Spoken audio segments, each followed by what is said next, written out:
Pourquoi les chauves-souris n'arrêtent pas de nous transmettre des maladies? Il y a quelque chose d'étrange avec les chauves-souris. D'un côté, elles sont d'une mignonnerie infinie, mais de l'autre, elles font partie, avec les serpents et les araignées, du petit groupe des animaux qui terrifie l'humanité.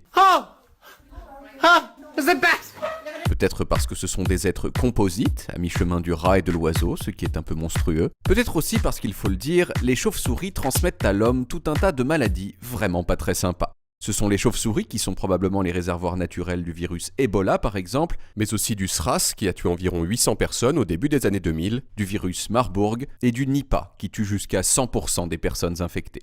Enfin, selon des recherches préliminaires, les chauves-souris seraient aussi au moins partiellement responsables de la transmission du Covid-19 à l'homme. Mais alors pourquoi la chauve-souris et pas un autre animal? On va voir.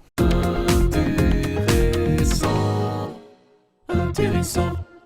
Eh bien, premièrement parce que la chauve-souris a une super bonne tolérance au virus. Lorsque l'homme est atteint d'Ebola, ses organes se liquéfient et il tousse du sang. Lorsqu'une chauve-souris est pleine d'Ebola, elle peut continuer à chiller à l'envers en mangeant des petits fruits. Pourquoi? Eh bien parce que son système immunitaire est trop fort. Mais, et c'est là le point clé, il n'est pas fort au point de détruire complètement le virus. Du coup, le virus prolifère, il se renforce parfois pendant des années, et lorsqu'une chauve-souris rencontre un homme, eh ben paf, Ebola. Et enfin, troisième facteur justement, les contacts entre les chauves-souris et l'homme ont eu tendance à se multiplier. À une époque, les chauves-souris étaient peut-être pleines de virus, mais elles vivaient la plupart du temps loin des êtres humains.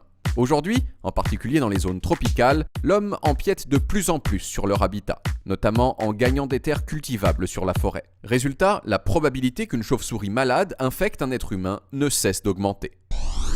En somme, si on laissait les chauves-souris tranquilles, on tomberait beaucoup moins malade, et on pourrait tout de même se délecter de leur mignonnerie sous forme de vidéos YouTube.